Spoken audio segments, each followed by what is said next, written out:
అందరికీ నమస్కారం.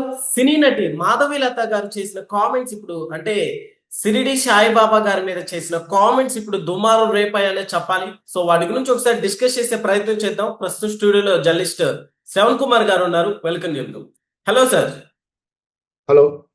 Yes sir. ఇప్పుడు మాధవీలత గారు చేసిన ఈ కామెంట్స్ ఎలా చూడొచ్చు అంటారు? ఎంత మటుకు వెళ్తాయి అంటారు? చదువుకోనప్పుడు బల్పమన్నారట, చదువు ఎక్కువైన తర్వాత బప్పమన్నాడని ఒక సామెత ఉంది. ఓకే. అట్లాగే ఇంకొకటి కూడా ఉంటుంది. అదేమిటంటే పిచ్చి ముదిరి ఇవేం కాయ అని చెప్పి గుండకాయని అడిగాడట. అంటే అది ఏంది అంటే ఇక్కడ వెర్రి స్థాయి దాటితే ఎలా ఉంటుందో ఇప్పుడు జరుగుతున్న చర్చ కూడా అలాంటిది. సాయిబాబా దేవుడు కాదు, కాకపోనియండి మీకేం నష్టం? సాయిబాబా దేవుడే అయితే ఏంటి? సాయిబాబా ఫకీరు అంటే ముస్లిం మతస్థుడే, తప్పేంటి? హిందువు కాదు, తప్పేంటి? అది వ్యాపారం జరుగుతుంది. సాయిబాబా పేరు మీద వ్యాపారం జరుగుతుంది. ఇవన్నీ ప్రశ్నలు. ఈ ప్రశ్నలతోటి ఈ మధ్య కాలంలో సోషల్ మీడియాలో చాలా రకాల చర్చ జరుగుతూ ఉంది. దీంట్లో ఈ మాధవి లత లాంటి వాళ్ళు, ఇంకా కొందరు ఉన్నారు, కళ్యాణ్ ఇట్లా రకరకాలుగా హిందుత్వం మీద మేము హిందుత్వం ద్వారా పోరాడుతున్నామని భ్రమలో ఉన్నటువంటి వాళ్ళు ఏం చేస్తున్నారంటే ఈ అనుచిత వాక్యాలు తరచూ చేస్తూ ఉన్నారు. ముఖ్యంగా అంటే దేవుని నమ్మేటువంటి భక్తులైనటువంటి వాళ్ళు ధర్మం నుండి సూక్ష్మాన్ని లేదా సారాంశాన్ని అర్థం కాని వాళ్ళు అరిపక్వతతోటి, అంటే పరిపక్వత లేని అజ్ఞానంతో మాటలు అన్నట్టు ఈ సాయిబాబా గురించి వ్యాఖ్యలు చేయడం ఒకటి. ఇక్కడ వాళ్ళ అక్కసు కనపడతా ఉంది.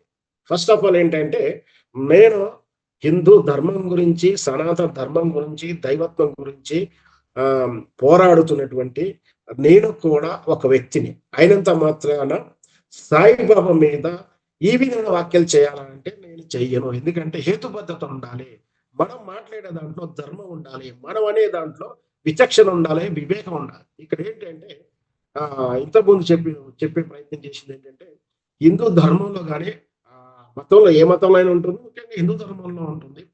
ఈ మతాలు పుస్తకాల యొక్క సారాంశం ఏంటంటే మానవ సేవయే మాధవ సేవ అని చెప్పి సారాంశం. గీతలో కూడా ఆ సందర్భాన్ని చెప్తా.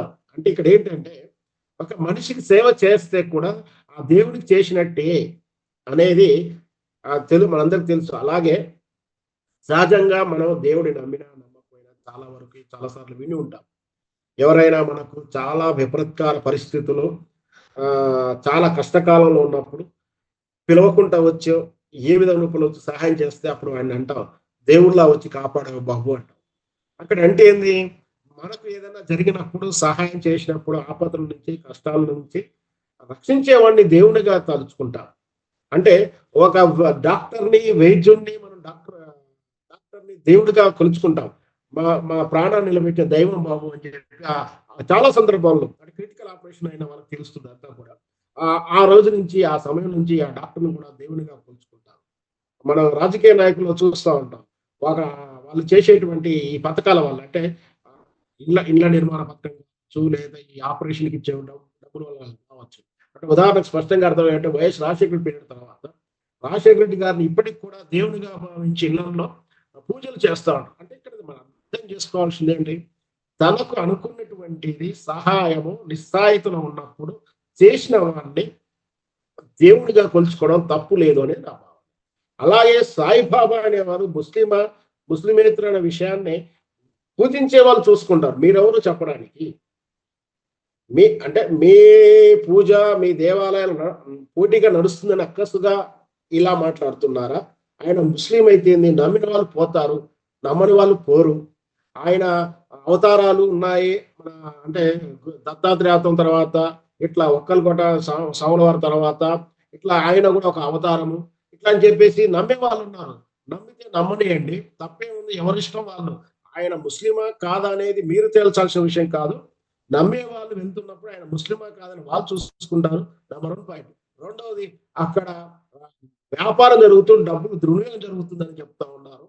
మరి అట్లాంటప్పుడు మరి ఈ దేవాలయాలను ఇంకొక దాంట్లో వ్యాపారం పేరు మీద నిధుల దుర్వినియోగం జరగట్లేదా అంటే దానికి సమాధానం చెప్తారా వాళ్ళు?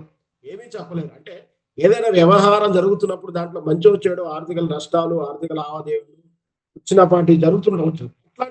చట్టపరమైన చర్య తీసుకోవచ్చు, తప్పేం లేదు. అది షిరిడి సంస్థానం ట్రస్ట్‌లో ఇంకా కాదు, ఇంకా ఎట్లాంటి సంస్థల్లో కూడా జరిగినా కూడా చట్ట ప్రకారం చర్యలు తీసుకోవాలి. అంతేగాని మా దేవాలయం రావట్లేదు కాబట్టి అక్కడికి గిరాకీ పెరిగిపోయిందని చెప్పేసి అక్కసుతో మాట్లాడితే హేతుబద్ధంగా నిలబడదు. నువ్వు నిజంగా ఆయన దేవుడు కాదంటే దేవుడని నమ్మేవాళ్ళు పోయేవాళ్ళ పరిస్థితి ఉన్నప్పుడు నువ్వు అర్థం చేసుకోవాలి. అక్కడ ఎందుకు పోతున్నారు? ఏం జరుగుతుందనేది. ఆయన ఎస్ సార్. దేవుడైనా కాకుండా ఆ పేరు, ఆ వ్యవహారం దేవాలయ పేరు మీద ఉచిత అంటే దాన ధర్మాలు, సేవా కార్యక్రమం జరుగుతా ఉన్నాయి. సేవ చేసే ప్రయత్నం జరుగుతా ఉంది. ఆ ప్రయత్నంలో ఎక్కడో అక్కడ ఒకలో ఇద్దరు దుర్వినియోగం చేసేవాళ్ళు ఉంటే ఉండవచ్చేమో కానీ, ఆ ప్రయత్నం షిరిడి సాయిబాబా కాదు, సత్యసాయిబాబా ట్రస్ట్ ద్వారా కూడా చాలా సందర్భంలో చాలా ఆయన అనంతపురం రాయలసీమ ప్రాంతానికి నీటి ఎద్దడి తీర్చినటువంటి మహనీయుడు ఆయన. అందుకే ఆయన దేవునిగానే కొలుస్తారు. నిజంగా దేవుడు హిందుత్వం ప్రకారం ఉన్నటువంటి అవతార పురుషులు అనేటువంటి దేవుళ్ళా కాదా అనే ప్రస్తావన చర్చించదలుచుకోలేదు. ఎవరైతే మా మా ప్రజలకు ఈ కష్టాల్లో ఉన్నారో, ఎవరైతే ఇబ్బందులో ఉన్నారో వాళ్ళకి సహాయం చేస్తున్నవారు, ఆ సహాయం చేసే వాళ్ళని దేవునిగానే భావిస్తారు. అలా భావించడం తప్పు లేదు. నీకు నచ్చకపోతే నువ్వు ఉండకుండా ఊరుకోవాలి కానీ, వాళ్ళని ఈ విధంగా ద్వేషించడం, దూషించడం చేస్తే ఖచ్చితంగా చట్టాలుంటాయి. ఈరోజు అదే జరిగింది. చట్టాల ద్వారా కేసు పెట్టడం జరిగింది. వాటిని ఎదుర్కొంటాం. మాకేం కాదు, ఇంకెంత దూరమైన పోతామని చెప్పి వాళ్ళు రెచ్చగొట్టే వాక్యాలు కూడా నేను చూశాను. అది ధర్మం కాదు.